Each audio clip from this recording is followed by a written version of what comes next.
May I request you to-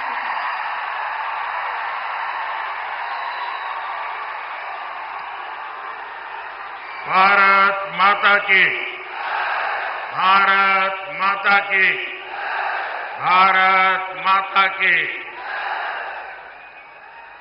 बागलकोटेया ಮತ್ತು ವಿಜಯಪುರದ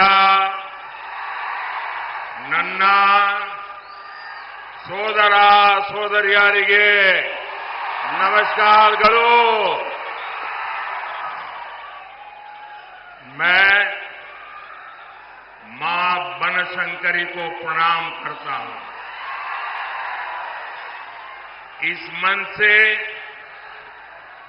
गुरु बसवन्ना और सिद्धेश्वर स्वामी को भी नमन करता हूं। साथियों, आज सुबह ही हमें एक दुखद खबर मिली है। संसद में मेरे साथी बीजेपी के वरिष्ठ नेता और सामाजिक न्याय के अग्रणी सिपाही श्रीनिवास प्रसाद जी अब हमारे बीच नहीं रहे। श्रीनिवास प्रसाद जी कर्नाटका की चामराजनगर से सांसद थे।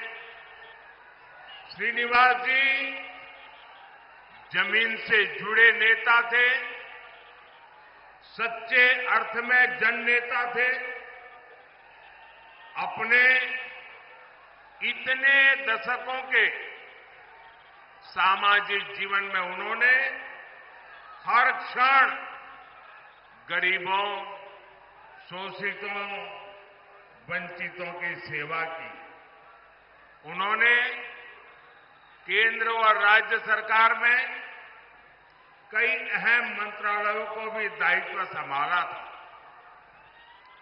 दलित वर्ग के सामाजिक उत्थान के लिए उन्होंने जो प्रयास किए, उन्हें हमेशा याद किया जाएगा।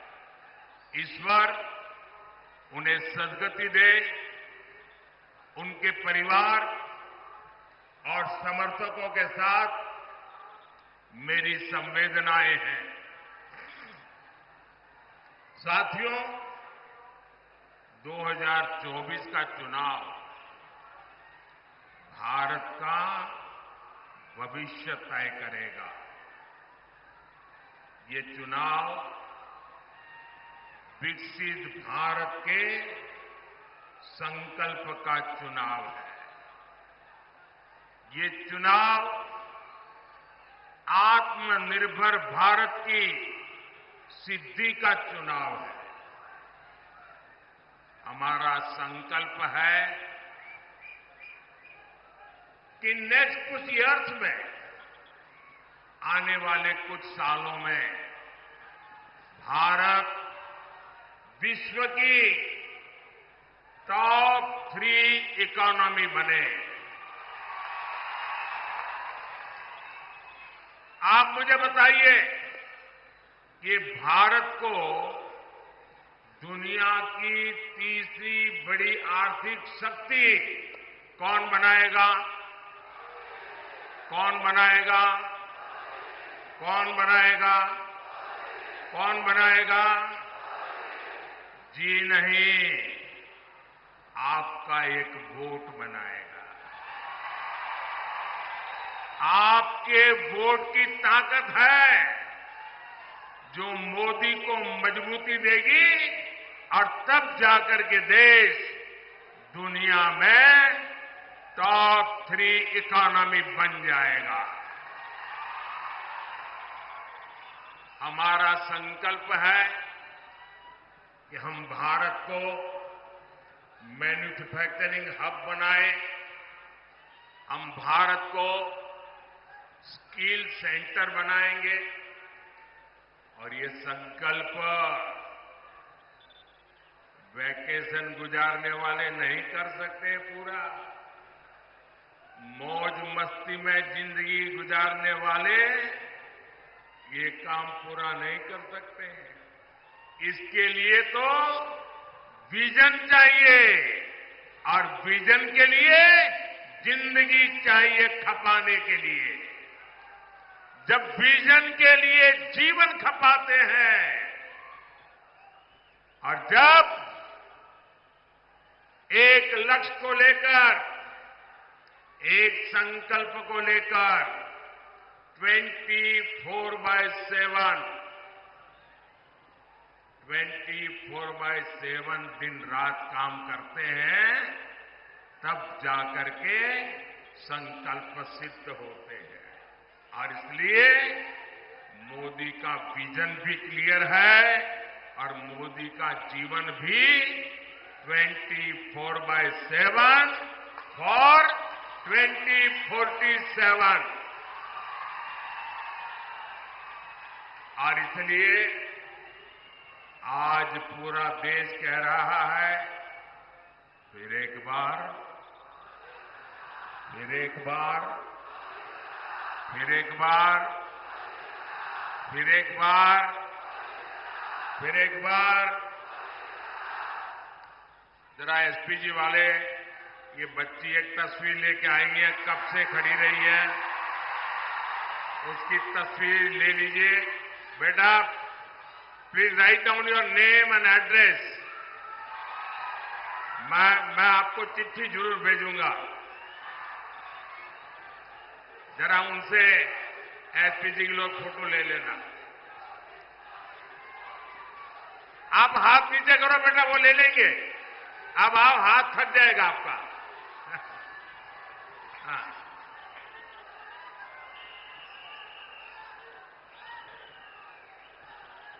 अरे बाबा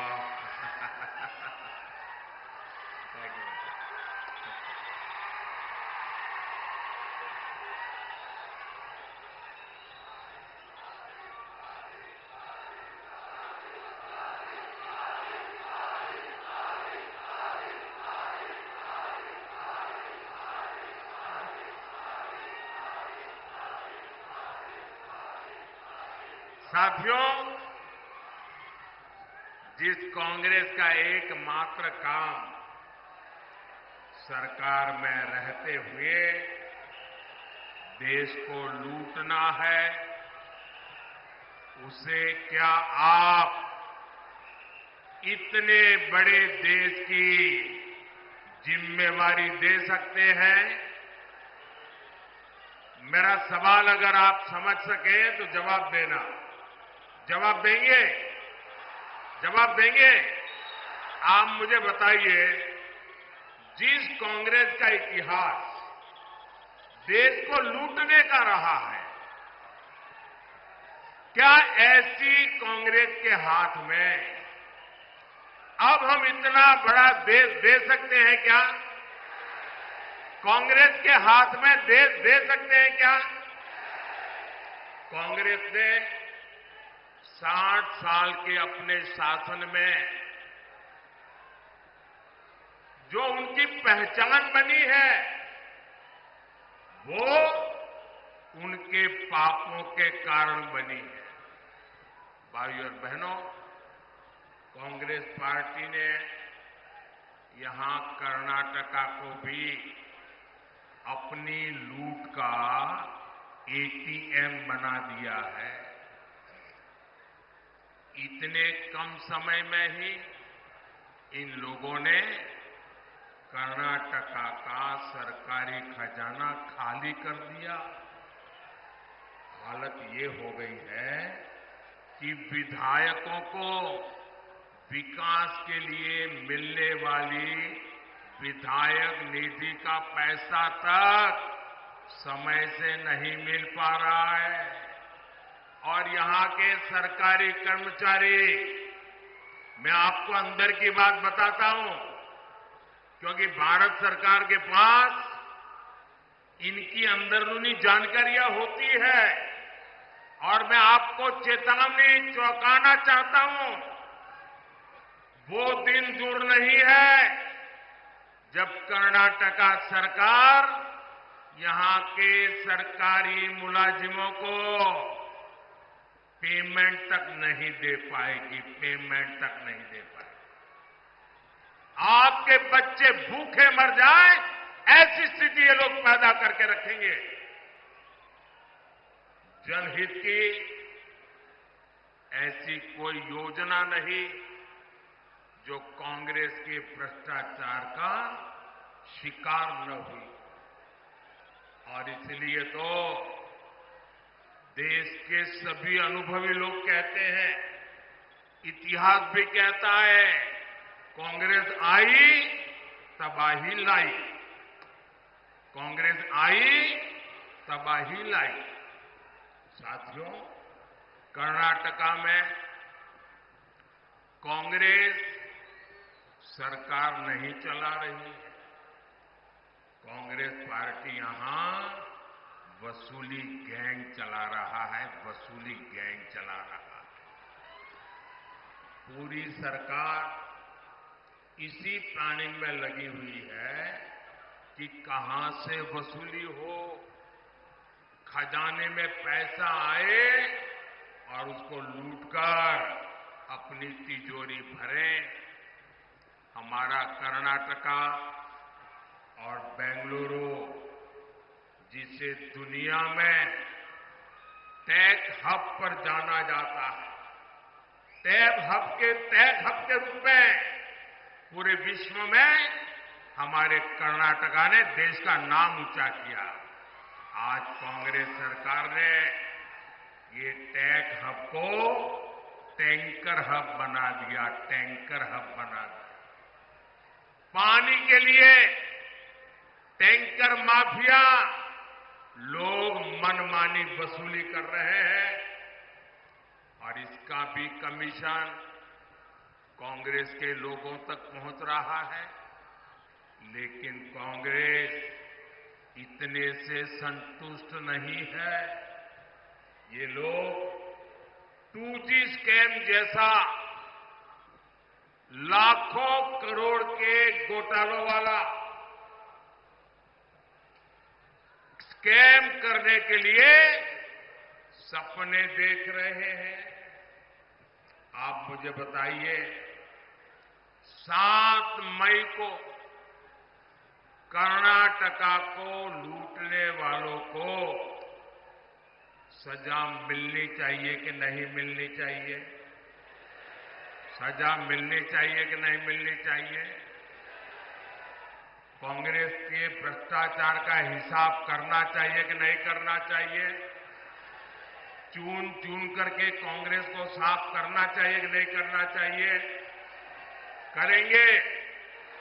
पूरे कर्नाटका में कर देंगे, हमारे बागलकोट में भी कर देंगे, पूरे इस क्षेत्र में कर देंगे। साथियों, मोदी जनता के बीच अपना रिपोर्ट कार्ड को लेकर आता है। हमने कर्नाटका और उस क्षेत्र के लिए कितना काम किया, ये भी आपके सामने है। हमारी सरकार कर्नाटका में कई एयरपोर्ट बना रही है। इनमें से एक बीजापुर में भी तैयार हो रहा है। बागलकोट रेलवे स्टेशन को अमृत स्टेशन के रूप में डेवलप किया जा रहा है। बागलकोट से गुजर रहे नेशनल हाईवे को चौड़ा किया जा रहा है। इससे बादामी, पट्टदकल और आइहोले जैसे ऐतिहासिक जगहों पर पर्यटन को बढ़ावा मिलेगा। साथियों, पिछले 10 वर्षों में मोदी ने उस वर्ग की चिंता की है जिसे कांग्रेस ने बदहाली का जीवन जीने पर मजबूर कर दिया था। आज ये लोग बयान देते हैं और पता नहीं क्या क्या बोल रहे हैं। ये कहते हैं एक झटके में गरीबी हटा देंगे। अरे 60 साल हो गए, तुम कुछ नहीं कर पाए यार, क्यों ऐसे दावे मार रहे हो? सर, इनकी कई पीढ़ियां इस बात का गवाह है कि वंचित वर्ग के लिए इनकी मानसिकता क्या रही। करोड़ों परिवार इस देश में जीवन की मूलभूत जरूरतों से वंचित थे। उनके दुख, उनकी तकलीफ से कांग्रेस और उनके साथियों के कोई वास्ता नहीं था। आप कल्पना कर सकते हैं, मोदी के आने के पहले हमारे देश में 18,000 विलेजेज ऐसे थे जहां बिजली का खंभा भी नहीं पहुंचा था। 18,000 गांव।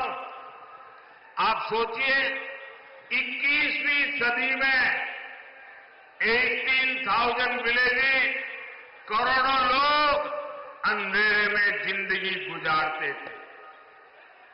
रात होते ही गांव में सन्नाटा पसर जाता था, जानवरों का खतरा रहता था। कितनी पीढ़ियों तक बच्चों को पढ़ाई के लिए रोशनी तक नहीं मिली। लेकिन जब मोदी को आपने अवसर दिया तो गांव तक बिजली पहुंचाने का समय सीमा में संकल्प लिया, पूरा कर दिया। और उस समय ये लोग मजाक बनाते थे कि पहाड़, रेगिस्तान, जंगल, हर जगह से गुजरकर गांव-गांव बिजली पहुंच कैसे सकती है। लेकिन आज देश का ऐसा कोई गांव नहीं जहां बिजली न पहुंची। इसी तरह हमने पानी की समस्या के समाधान के लिए जल जीवन मिशन शुरू किया। जल जीवन मिशन की शुरुआत से पहले देश में केवल 16% घरों में, 16% घरों में नल से जल का कनेक्शन था। 16%। आजादी के इतने सालों के बाद भी सिर्फ 16%। मोदी ने 5 इयर्स में 75% से ज्यादा घरों तक पानी पहुंचा दिया। 70 ईयर केवल 3 करोड़ कनेक्शन और 5 ईयर में 11 करोड़ कनेक्शन। ये काम मोदी करता है। क्या ये काम मोदी के आने पहले हो नहीं सकता था क्या? वही सरकार, वही नियम, वही फाइलें, वही दफ्तर, क्या आप नहीं कर सकते थे? मोदी ने करके दिखाया। और इसलिए भाइयों बहनों, आपको तय करना है कि देश कैसे लोगों के हाथ में देना है। भाइयों बहनों, काम हो सकता था। जब कांग्रेस को गरीब की, वंचित की, रत्ती पर थोड़ी सी भी चिंता होती, लेकिन कांग्रेस को कभी गरीब की, वंचित की, दलित की, पिछड़ों की उनको परवाह ही नहीं थी। साथियों, कांग्रेस का यही रवैया हमारे बॉर्डर विलेजेस के लेकर रहा। सीमावर्ती गांवों को कांग्रेस सरकारें जानबूझकर विकास से वंचित रखती थी, वैसे अपनी रणनीति का हिस्सा बताते थे। यानी करोड़ों लोगों को कांग्रेस ने अपनी राजनीति के तहत मदहली का जीवन जीने के लिए मजबूर कर रखा था। मोदी ने ये विकास विरोधी सोच बदली। हमने सीमा पर बसे गांवों को आखिरी नहीं, देश का पहला गांव कहना और उसको उस प्रकार से ट्रीट करने का निर्णय किया। आज विकास देश के हर पहले गांव तक पहुंच रहा है। भाइयों बहनों, कांग्रेस की विकास विरोधी मानसिकता का बड़ा बोझ हमारे एससी, एसटी समाज भी को उठाना पड़ा। एससी, एसटी समाज के लोग विकास से सबसे दूर थे। हमने आज पीएम आवास योजना के तहत 4 करोड़ लोगों को पक्के मकान दिए। 55 करोड़ गरीबों के पहली बार बैंक में खाते खुल गए। उज्ज्वला योजना के तहत करोड़ों माताओं बहनों को मुफ्त गैस सिलेंडर मिले, उन्हें धुएं से आजादी मिली। इनमें से सबसे बड़ी संख्या एससी, एसटी, ओबीसी समाज के लोगों की है। आज शिक्षा से लेकर रोजगार तक सरकार की योजना का बहुत बड़ा लाभ इस वर्ग को मिल रहा है। साथियों, बीजेपी कर्नाटका के विकास में अपनी पूरी ऊर्जा लगाती है, लेकिन कांग्रेस हमारी योजनाओं को रोकने में पूरी ताकत लगाती है। हमने बागलकोट की इलकल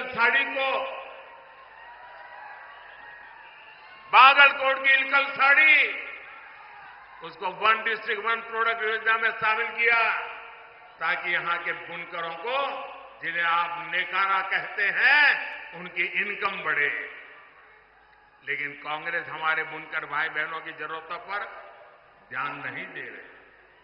साथियों, यहां भी मंच पर हमारे येदियुरप्पा जी भी है। उन्होंने किसानों के कल्याण के लिए अपना जीवन समर्पित कर दिया।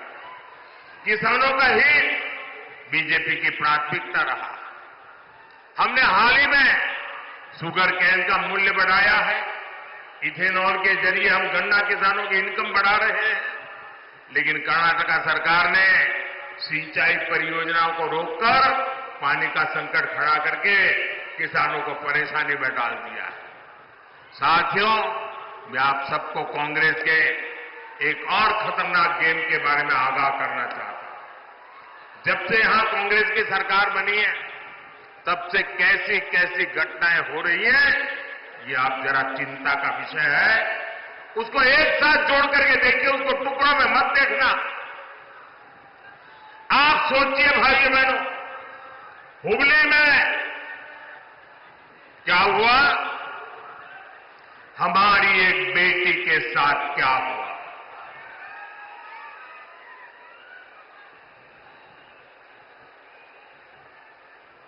जहां शिक्षा का दाम है,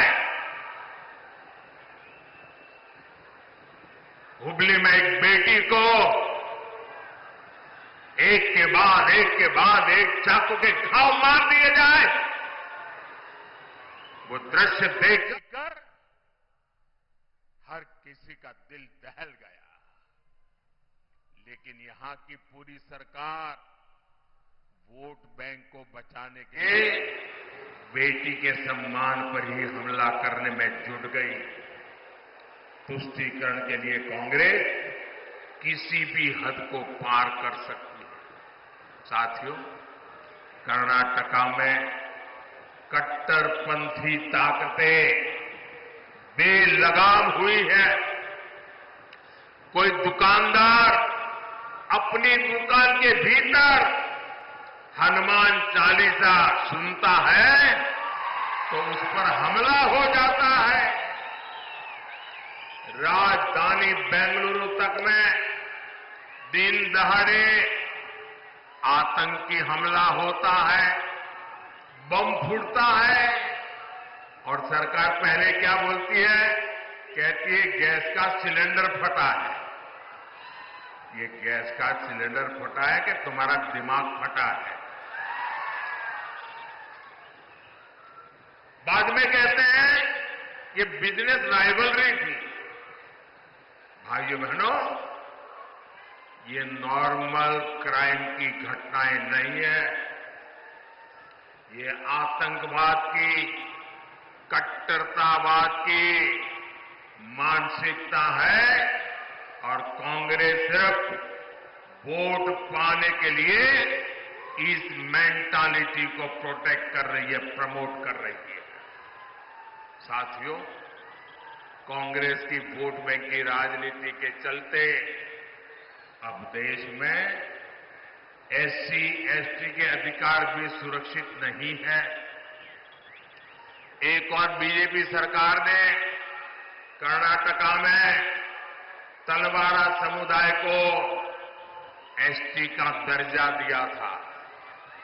कर्नाटका में 3 लाख से ज्यादा परिवारों को हक्कू पत्र दिए गए, लेकिन कर्नाटका में कांग्रेस ने संविधान बदलने, एससी, एसटी, ओबीसी का हक छीनने का अभियान शुरू किया है। हमारा संविधान धर्म के आधार पर रिजर्वेशन की बात नकारता है, नहीं स्वीकारता है। लेकिन कर्नाटका की सरकार ने ओबीसी रिजर्वेशन का हिस्सा मुस्लिमों को दे दिया है। ये इतने से भी नहीं मानेंगे, इन्होंने पहले भी अपने मैनिफेस्टो में धर्म के आधार पर रिजर्वेशन देने के लिए कानून बनाने की बात कही। इस बार भी इनके मैनिफेस्टो में ऐसे ही सिग्नल है और मैं देख के मेरे दलित भाई बहनों को, मेरे एसटी भाई बहनों को, मेरे ओबीसी भाई बहनों को, मैं आपको कांग्रेस के मंसूबों से चेतने की जरूरत समझिए। ये लोग धर्म के आधार पर अपने वोट बैंक को सुरक्षित रखने के लिए वो आपके अधिकार जो बाबा साहब आंबेडकर ने दिए हैं, जो भारत के संविधान ने दिए हैं, उस पर लूट चलाने की ताक में बैठे हैं। उनको लगता है कि आज पार्लियामेंट में सबसे ज्यादा एससी एमपी बीजेपी के हैं, सबसे ज्यादा एसटी एमपी बीजेपी के हैं, सबसे ज्यादा ओबीसी एमपी बीजेपी के हैं और इसलिए उनको लगता है अब एससी, एसटी, ओबीसी तो बीजेपी का हो गया और अब माइनॉरिटी के ऊपर भरोसा करने के लिए एससी, एसटी, ओबीसी का लूटो, माइनॉरिटी को दे दो। क्या आप ये चलने देंगे? क्या ये स्वीकार करेंगे क्या? और मैं मेरे दलित भाई बहनों को, मैं मेरे आदिवासी भाई बहनों को, मैं मेरे ओबीसी भाई बहनों को आज गारंटी देता हूं, मैं कांग्रेस के ऐसे किसी मंसूबों को सिद्ध नहीं होने दूंगा। आपके अधिकारों की रक्षा के लिए, आपके आरक्षण की रक्षा के लिए मोदी किसी भी हद तक जाएगा, ये मैं आपको विश्वास दिलाता हूं। साथियों, आजकल एक और चिंता का विषय मैं आपके सामने रखना चाहता हूं। सोशल मीडिया का जमाना है, टेक्नोलॉजी का जमाना है और बहुत सी चीजें व्हाट्सएप पर, एक्स पर, सब पर आती रहती हैं और हम भी कभी देखे बिना फॉरवर्ड कर देते हैं। मैं सबसे पहले सोशल मीडिया के प्लेटफॉर्म पर काम कर रहा आया। आज दुनिया में भी सबसे ज्यादा फॉलोवर अगर किसी के हैं तो जो पहले 2-3 नाम है उसमें आपका एक मोदी है, क्योंकि मैंने इस ताकत का सदुपयोग किया, समाज से जुड़ने के लिए उपयोग किया, समाज की भावनाओं को समझने के लिए उपयोग किया, सही बात पहुंचाने के लिए उपयोग किया। लेकिन जो लोग चुनाव हार चुके हैं, मैदान खो चुके हैं, ये लोग इन दिनों टेक्नोलॉजी का उपयोग करके फेक वीडियो बना रहे हैं, आर्टिफिशियल इंटेलिजेंस का दुरुपयोग करते हुए मेरी आवाज में ऐसी भद्दी चीजें आजकल सोशल मीडिया में डाल रहे हैं कि बहुत बड़ा खतरा पैदा हो रहा है। और इसलिए मेरी देशवासियों की अपील है कि कोई भी फेक वीडियो आपको नजर आए, आप पुलिस को जानकारी दो, हमारी पार्टी को जानकारी दो, कानूनी लोगों पर कार्रवाई होगी और उनको सबक सिखाया जाएगा। ये देश का कानून किसी के साथ भी प्रकार के खेल खेलने की इजाजत नहीं देता है। मध्य प्रदेश में चुनाव था, अमिताभ बच्चन की आवाज में उन्होंने ऐसी खबरें चलाई, आखिरकार अमिताभ बच्चन को एक एफआईआर करना पड़ा, वो लोग सारे पकड़े गए। ये खेल बहुत बढ़ाया इन लोगों ने हताशा और निराशा में, और इसलिए मेरे भाइयों बहनों, हमें जागरूक रहने की जरूरत है। ये कोई भी फेक चीज आए उस पर भरोसा मत करना। दूसरी एक बात,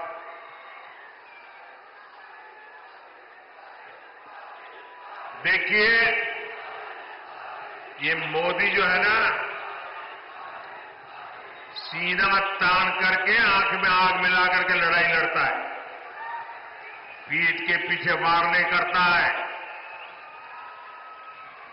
आपको याद होगा कि हमारे देश में अचानक एक बार बागलकोट की चर्चा शुरू हो गई थी, आपको याद होगा।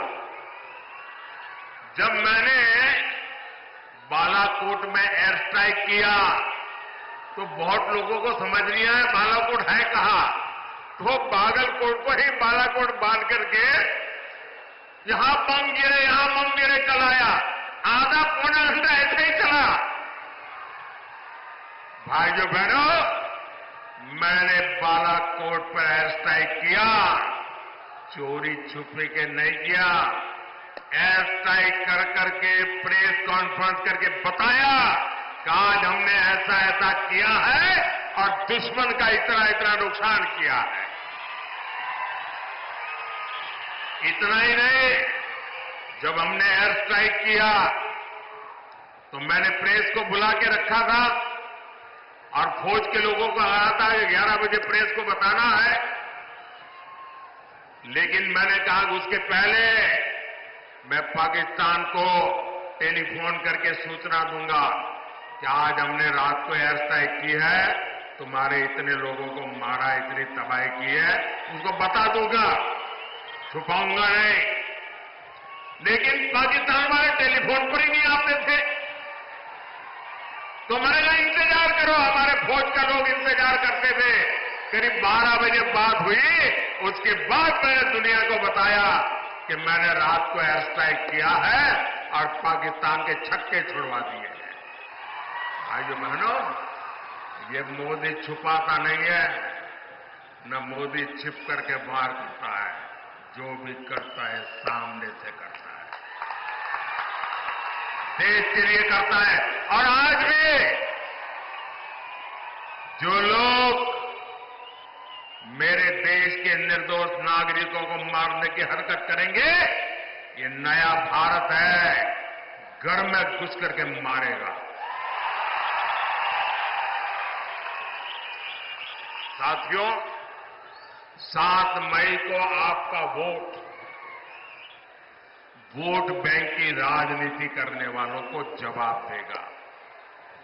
आपका वोट विकसित कर्नाटका, विकसित भारत की गारंटी बनेगा। मेरा अनुरोध है, बागलकोट से मेरे अनन्य साथी पीसी गड्डीगौड़ जी और बीजापुर से हमारे वरिष्ठ साथी रमेश जिनागी जी को विशाल बहुमत से विजयी बनाइए। आप यहां अपने परिवार में अपने परिचितों से कहिएगा कि मोदी जी आए थे, मोदी जी ने आपको प्रणाम कहा है, हर घर में मेरा प्रणाम पहुंचा देना।